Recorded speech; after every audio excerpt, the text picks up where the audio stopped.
बच्चों, अब question number 15 में आ जाओ। क्वेश्चन नंबर 15 में क्या है, ये तुम ऐसे देखो। Prove that 1 plus a square a b a c, a b 1 plus b square b c a c b c and 1 plus c square is equal to 1 plus a square plus b square plus c square. ये हमें prove करना है, ठीक है। तो सबसे पहले क्या है कि ये जो हमारा जो डिटर्मिनेंट दे रखा है ना, ये एक सिमेट्रिक डिटर्मिनेंट है। सिमेट्रिक डिटर्मिनेंट बोलने का क्या मतलब है कि ये एक सिमेट्रिक मैट्रिक्स के क्रॉसपॉन्डिंग डिटर्मिनेंट है। देख लो सिमेट्रिक मैट्रिक्स है कैसे, अगर इस डिटर्मिनेंट के क्रॉसपॉन्डिंग मैट्रिक्स लोगे तो देख लो कंजुगेट एलिमेंट्स इक्वल है। तो अगर सिमेट्रिक मैट्रिक्स के क्रॉसपॉन्डिंग डिटर्मिनेंट है तो तुम कोई भी ऑपरेशन इसमें रो वाइज लगाओ या कॉलम वाइज लगाओ, एक ही बात है। तो जनरली क्या होता है, हमारा सिमेट्रिक जो डिटर्मिनेंट होता है उसमें जनरली हम लोग क्या करते हैं कि एबीसी से मल्टीप्लाई, अगर एबीसी में है ना या एक्स वाई जेड में है तो एबीसी से रो को मल्टीप्लाई कर दो और कॉलम से एबीसी निकाल लो, या फिर एबीसी तुम कॉलम में मल्टीप्लाई कर दो या रो से निकाल लो। ये हमारा जनरल स्ट्रेटजी होता है किसके लिए, सिमेट्रिक डिटर्मिनेंट के लिए। सिमेट्रिक डिटर्मिनेंट किसे बोलते हैं, सिमेट्रिक मैट्रिक्स के क्रॉसपॉन्डिंग जो डिटर्मिनेंट आता है ना उसे हम सिमेट्रिक डिटर्मिनेंट बोलते हैं, ठीक है। तो अब यहां पे देख लो हमने क्या किया कि R1 को ए से मल्टीप्लाई किया, R2 को बी से मल्टीप्लाई किया, सॉरी दिस इज बी। बच्चों अपने पीडीएफ में करेक्ट कर लेना। और R3 को क्या किया हमने, सी से मल्टीप्लाई किया, सी अपने पीडीएफ में करेक्ट कर लेना, ठीक है। और हमने रो को एबीसी से मल्टीप्लाई किया तो एबीसी डिवाइड भी करना होगा। तो हमने रो वाइज रो को ए से मल्टीप्लाई किया, फर्स्ट रो को, सेकंड रो को बी से मल्टीप्लाई किया, थर्ड रो को सी से मल्टीप्लाई किया और कॉलम वाइज एबीसी निकाल लिया। तुम ऐसा भी कर सकते थे कि तुम फर्स्ट कॉलम को ए से मल्टीप्लाई करो, सेकंड कॉलम को बी से मल्टीप्लाई करो, थर्ड कॉलम को सी से मल्टीप्लाई करो और रो वाइज एबीसी निकाल लो, एक ही बात आएगा, ठीक है। बिकॉज जो ये हमारा डिटर्मिनेंट है ये एक सिमेट्रिक डिटर्मिनेंट है। तो हमने क्या किया, पहले फर्स्ट रो को ए से मल्टीप्लाई किया, सेकंड रो को बी से, थर्ड रो को सी से, तो ये हमें मिल गया। और ए से बी से और सी से मल्टीप्लाई किया तो डिवाइड भी करना होगा बैलेंस करने के लिए। अब हमने कॉलम वाइज एबीसी निकाल लिया, तो कॉलम वाइज एबीसी निकालेंगे तो फिर ये जो डिनोमिनेटर में एबीसी ये कैंसिल हो जाएगा, हमें क्या मिलेगा, ये डिटर्मिनेंट। अब हमने क्या देखा कि ऐसा करने से क्या हो गया कि अगर तुम रो को ऐड करोगे, अगर ऐसे रो को छोड़ो, अगर तुमने C1 को चेंज किया C1 plus C2 plus C3, तो ऐसा किया तो हमें क्या मिलेगा, फर्स्ट कॉलम में यहां क्या मिलेगा 1 प्लस 3a स्क्वायर, यहां क्या मिलेगा 1 plus 3b square 1 plus 3c square. तो कुछ कॉमन नहीं ले सकते हो, या फिर तुम ऐसे कर लो कि C2 को चेंज करो C2 plus C1 plus C3, तो सेकंड कॉलम में क्या मिलेगा 1 plus 3a square 1 plus 3b square 1 plus 3c square, तो भी कोई कॉमन नहीं निकलेगा। या फिर तुम ऐसे कर लो कि C3 को चेंज करो C3 plus C1 plus C2, तो भी थर्ड कॉलम में क्या आ जाएगा 1 plus 3a square 1 plus 3b square 1 plus 3c square, कोई कॉमन नहीं निकलेगा। बट अगर मैं फर्स्ट रो को चेंज कर दूं R1 plus R2 plus R3 कर दूं, तो हमें फर्स्ट रो में क्या आ जाएगा 1 plus a square plus b square plus c square, फिर 1 plus a square plus b square plus c square, 1 plus a square plus b square plus c square आ जाएगा। तो 1 plus a square plus b square plus c square common आ जाएगा, ठीक है। या फिर मैं काम करूं कि मैं सेकंड रो को चेंज करूं, फिर R2 को मैं लिखूं, R2 को चेंज करके R1 plus R2 plus R3 करूं, तो भी सेकंड रो में 1 plus b square plus c square 1 plus a square plus b square plus c square हर एक एलिमेंट बन जाएगा।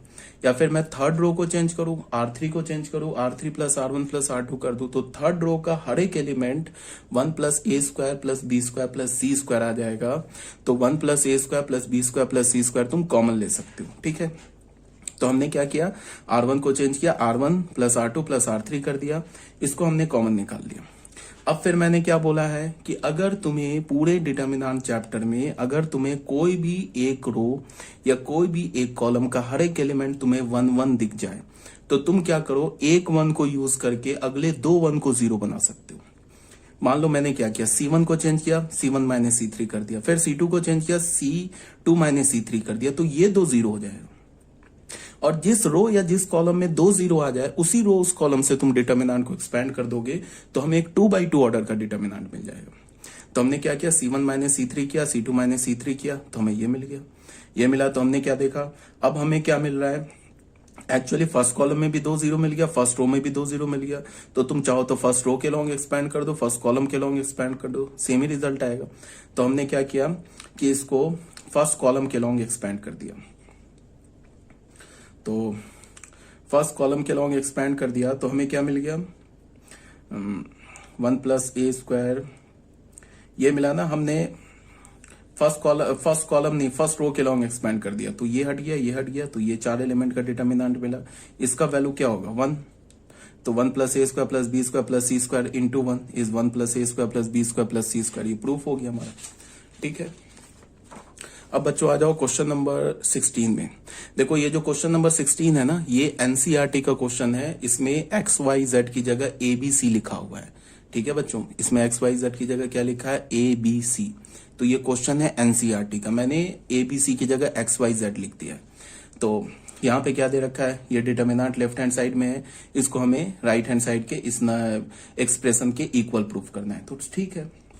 अब हमने क्या सोचा, R1 को चेंज किया। मान लो हमने ये सोचा कि मैं फर्स्ट रो को चेंज कर दूं, R1 plus R2 plus R3 कर दूं, तो ये काम नहीं करेगा क्योंकि कोई कॉमन बाहर नहीं आएगा। पूरे डिटर्मिनेंट में इस टाइप के क्वेश्चन में हम क्या करते हैं, कुछ कॉमन बाहर निकालने की कोशिश करते हैं। ऐसा कुछ करें कि कॉमन बाहर निकल जाए, तो मैक्सिमम कॉमन बाहर निकलेगा ना, तो डिटर्मिनेंट के अंदर का जो एलिमेंट्स है ना वो सिंप्लीफाई होने लगेगा, तो इजिली इवेल्युएट हो जाएगा। तो हमने क्या देखा कि इसमें क्या लिखा है, 1 प्लस सिग्मा 1 अपॉन एक्स। तो सिग्मा 1 अपॉन एक्स का वैल्यू क्या होता है, 1 upon x plus 1 upon y plus 1 upon z. तो मैंने क्या बोला कि मैंने फर्स्ट रो से एक्स बाहर निकाल लिया। अगर या फिर ऐसे भी तुम देख लो, C1 को मैं चेंज करूं, C1 plus C2 plus C3 करूं तो भी ये काम नहीं करेगा। C1 में क्या आ जाएगा, 3x प्लस एक्स, फिर 3 प्लस वाई आ जाएगा, फिर यहाँ क्या आ जाएगा, 3 प्लस जेड आ जाएगा, तो कोई कॉमन नहीं निकलेगा। अगर तुम करोगे C2 को चेंज करो, C2 plus C1 plus C3 तो भी कुछ कॉमन नहीं आएगा। अगर तुम C3 को चेंज करो, C3 plus C1 plus C2 करो तो भी कुछ कॉमन नहीं आएगा। तो हमने क्या किया कि रो 1 से, पहले रो से x कॉमन निकाल लिया, दूसरे रो से y कॉमन निकाल लिया, तीसरे रो से z कॉमन निकाल लिया। तो हमें क्या मिलेगा, 1 प्लस 1 अपॉन एक्स। यहां से अगर 1 अपॉन एक्स से तुम x बाहर निकालोगे तो यहाँ क्या बचेगा, 1 प्लस 1 अपॉन एक्स। यहाँ क्या बचेगा, 1 अपॉन एक्स, यहाँ 1 अपॉन वाई, ये सॉरी 1 अपॉन एक्स। यहाँ क्या बचेगा, 1 अपॉन वाई, यहाँ क्या बचेगा, 1 प्लस 1 अपॉन वाई, यहाँ 1 upon y, 1 upon z, 1 upon z, 1 plus 1 upon z, ये हमने बाहर निकाल लिया। अब क्या किया, इसके बाद हमने R1 को चेंज किया, R1 plus R2 plus R3 कर दो, या फिर तुम R2 को चेंज करो, R2 plus R1 plus R3 कर दो, या फिर तुम R3 को चेंज करो, R3 plus R1 plus R2 कर दो, एक ही रिजल्ट होगा, ठीक है। अगर हमने R1 को चेंज किया तो R1 रो के हर एक एलिमेंट में 1 upon x plus 1 upon y plus 1 upon z आ जाएगा। अगर तुम R2 को चेंज करो, R2 plus R1 plus R3, तो R2 के हर एक एलिमेंट में 1 plus 1 upon x plus 1 upon y plus 1 upon z आ जाएगा। अगर तुम R3 को चेंज करो, R3 plus R1 plus R2, तो R3 के हर एक रो में 1 plus 1 upon x plus 1 upon y plus 1 upon z आ जाएगा, ठीक है। तो हमने क्या किया, R1 को चेंज किया, R1 plus R2 plus R3, और इसको एलिमेंट को कॉमन निकाल लिया। फिर हमें क्या दिखा, ये 1 1 दिख गया। जैसे ही 1 1 दिखा, हमने एक 1 को यूज करके अगले 2 1 को 0 बना दिया। इस 1 को यूज किया हमने, तो क्या किया, C1 माइनस C3 कर दिया, C2 माइनस C3 कर दिया, तो ये 2 0 हो गया, यहां भी ये 2 भी 0 हो गया। उसके बाद हमने क्या किया, फर्स्ट रो के लॉन्ग एक्सपैंड कर दिया। तो फर्स्ट रो के लॉन्ग एक्सपैंड कर दिया तो ये हट गया, ये हट गया, ये 4 एलिमेंट का डिटर्मिनेंट, इसका वैल्यू क्या मिल गया हमें, 1, तो प्रूफ हो गया हमारा, ठीक है। ये हो गया हमारा बच्चों क्वेश्चन नंबर 16। अब आ जाओ क्वेश्चन नंबर 17 में। ये बोल क्या रहा है कि प्रूफ करो this determinant is equal to this determinant, ठीक है। तो जनरल स्ट्रेटजी क्या होगा हमारा, हम सोचेंगे कि अगर हमने तीनों कॉलम्स को ऐड किया, तो तीनों कॉलम्स को ऐड करोगे, मान लो कि हमने तीनों कॉलम को छोड़ो, अभी पहले तुम तीनों रो को ऐड करो। मान लो R1 को हमने चेंज किया, R1 plus R2 plus R3, तो कुछ कॉमन बाहर नहीं आएगा। जैसे अगर तुमने R1 को चेंज करोगे, R1 plus R2 plus R3, तो क्या आ जाएगा, R1 का पहला element B plus C plus Q plus R plus Y plus Z, यहाँ दूसरा एलिमेंट क्या हो जाएगा, C plus A plus R plus P plus Z plus X, यहाँ आ जाएगा, तो कुछ कॉमन नहीं आएगा। फिर हमने सोचा कि अगर मैं C1 को चेंज करूं, C1 plus C2 plus C3, तो मजेदार चीज बन जाएगा। तो फिर क्या होगा, twice of A plus B plus C आ जाएगा। अगर तुम C2 को चेंज करते ना, यहाँ पे C2 को चेंज करते, C2 plus C1 plus C3, तो सेकंड कॉलम में ये एलिमेंट जनरेट हो जाता। अगर तुम C3 को चेंज करते, C3 plus C1 plus C2, तो थर्ड कॉलम में ये वाला चीज जनरेट हो जाता। तो हमने क्या किया, C1 को चेंज किया, C1 plus C2 plus C3, ये जनरेट हो गया, इससे हमने 2 बाहर निकाल दिया, ठीक है, 2 कॉमन है फर्स्ट कॉलम में, बाहर कर दिया। अब हमने क्या किया, C1 माइनस C2 कर दिया, C2 को सब्ट्रैक्ट कर दिया, तो ये C प्लस A कैंसिल हो गया, R प्लस P कैंसिल हो गया, Z प्लस X कैंसिल हो गया, ये बच गया। उसके बाद हमने क्या किया, फिर C3 को चेंज किया, C1 सब्ट्रैक्ट कर दिया, तो ये क्या हो जाएगा, BQY चला जाएगा, तो क्या बचेगा, APX। फिर हमने क्या किया, C2 माइनस C3 कर दिया, तो ये क्या हो जाएगा, APX चला जाएगा, APX क्या बचेगा, CRZ, ये बच गया। अब हमने जो प्रूफ करना है उसमें देखा APX किधर है, फर्स्ट कॉलम में है, यहाँ APX क्या है हमारा, थर्ड कॉलम में है, तो हमने थर्ड कॉलम और फर्स्ट कॉलम को आपस में इंटरचेंज कर दिया, तो एक माइनस बाहर आ जाएगा। तो थर्ड कॉलम कहाँ गया, नहीं पहले यहाँ पे हमने सेकेंड कॉलम, यहाँ पे हमने क्या किया है, C1 माइनस C3 कर दिया है, सॉरी ये आ रहा है ना हमारे पास, इसमें हमने यहाँ पे देखो, यहाँ पे हमने C2 और C3 को चेंज किया, ये 2 है सॉरी, C2 और C3 को चेंज किया, तो एक माइनस बाहर आ गया, इसको उठा के यहाँ रख दिया, इसको उठा के यहाँ रख दिया, ठीक है। उसके बाद हमने क्या देखा कि ये APX जो है ये कौन से कॉलम में है, ये तो फर्स्ट कॉलम में है, तो उसके लिए हमने क्या किया, AP और फर्स्ट कॉलम और सेकंड कॉलम को आपस में इंटरचेंज किया, तो फर्स्ट और सेकंड कॉलम को आपस में इंटरचेंज करोगे तो फिर एक माइनस बाहर आएगा, जिससे ये प्लस हो जाएगा और ये प्रूफ हो जाएगा, ठीक है।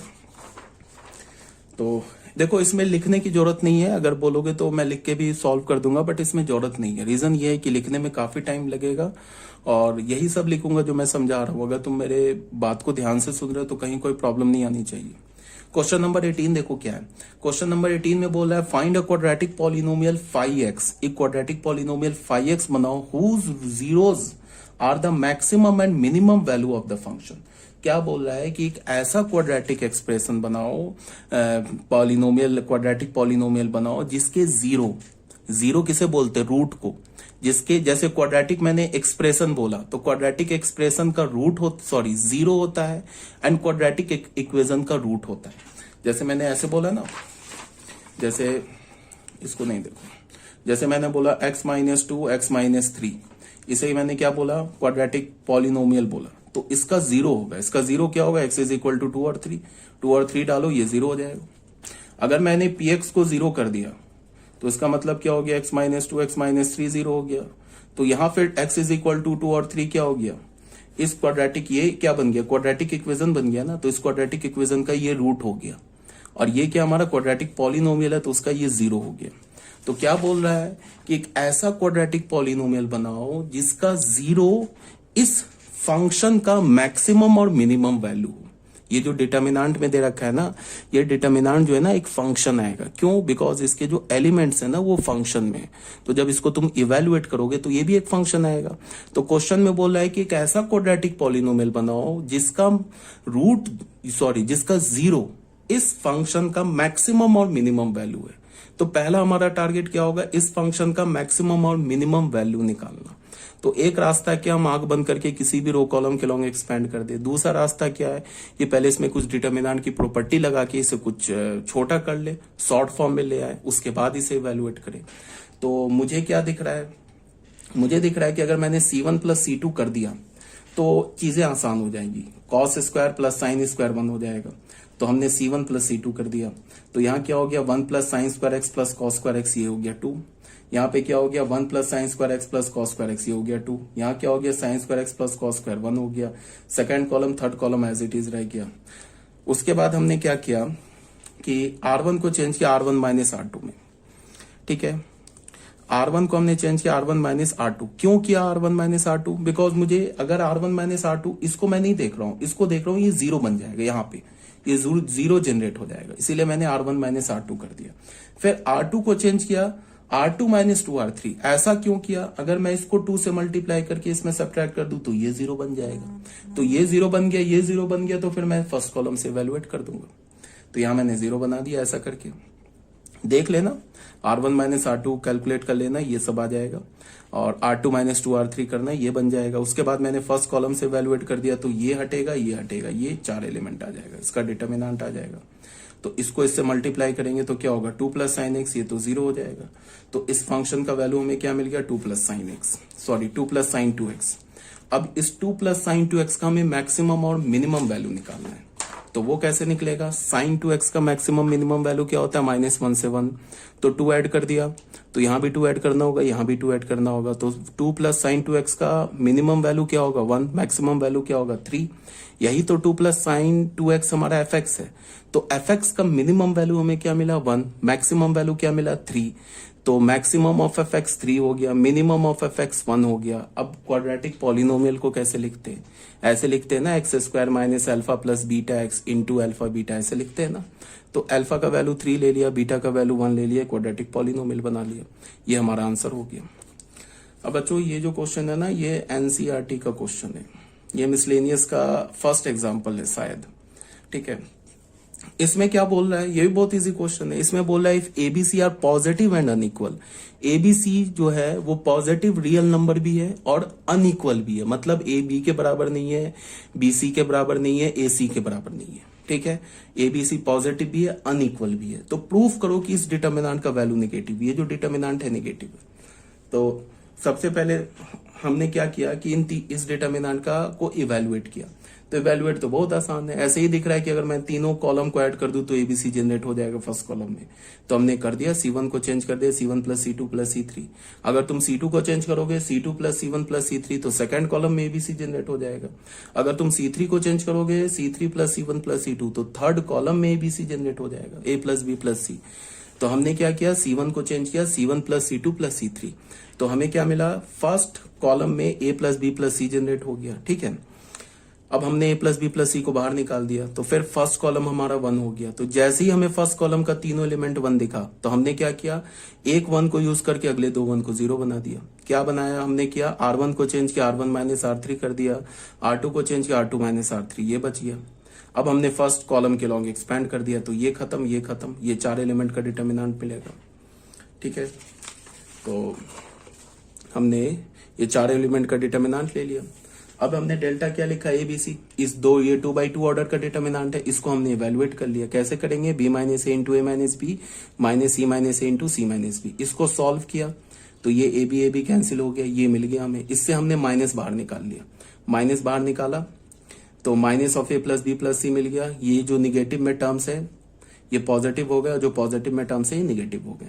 फिर हमने 2 से डिवाइड किया, यहाँ 2 से मल्टीप्लाई कर दिया, तो यहाँ क्या आ गया, 2a square 2b square 2c square minus 2ab minus 2bc minus 2c। अब ये 9th क्लास में, 10th की बात नहीं कर रहा हूँ, 9th क्लास में आइडेंटिटी है a प्लस बी प्लस सी, ये यहां से यहां तक है ना, ये निगेटिव छोड़ दो, half a plus b plus c into 2a square plus 2b square plus 2c square minus 2ab minus 2bc minus 2c। ये आइडेंटिटी किसके इक्वल होता है, इसके इक्वल होता है। कैसे आ गया, तो तुम इसको सॉल्व कर लो, एक a स्क्वायर यहां से निकालो, एक b स्क्वायर यहां से निकालो, ये माइनस 2ab यहां से निकालो, तो ये बन जाएगा।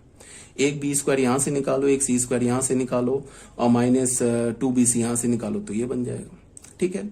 तो ये फाइनल हमें डेल्टा का वैल्यू मिल गया। अब तुम देखो ध्यान से, एबीसी क्या है, पॉजिटिव एंड अनइक्वल, तो positive plus positive plus positive, तो ये पूरा पॉजिटिव है। 1/2 भी पॉजिटिव है, तो 1/2 इंटू ए प्लस बी प्लस सी, ये पूरा पॉजिटिव हो गया। ए बी सी आपस में इक्वल नहीं है, तो इसका मतलब ये 0 नहीं, ये 0 नहीं, ये 0 नहीं है। ऊपर स्क्वायर है, तो इसका मतलब ये भी पॉजिटिव, ये भी पॉजिटिव, ये भी पॉजिटिव, तो तीनों का सम पॉजिटिव। तो ये माइनस को छोड़ दो, यहां से हाफ से लेके यहां तक ये पूरा पॉजिटिव, उसमें एक माइनस मल्टीप्लाई कर दिए, निगेटिव हो गया। तो डेल्टा निगेटिव हो गया। डेल्टा किसके इक्वल था, इस डिटर्मिनेंट के इक्वल था, तो ये डिटर्मिनेंट का वैल्यू निगेटिव हो गया। बस यही है, ठीक है। अब बच्चों आ जाओ क्वेश्चन नंबर 20 में।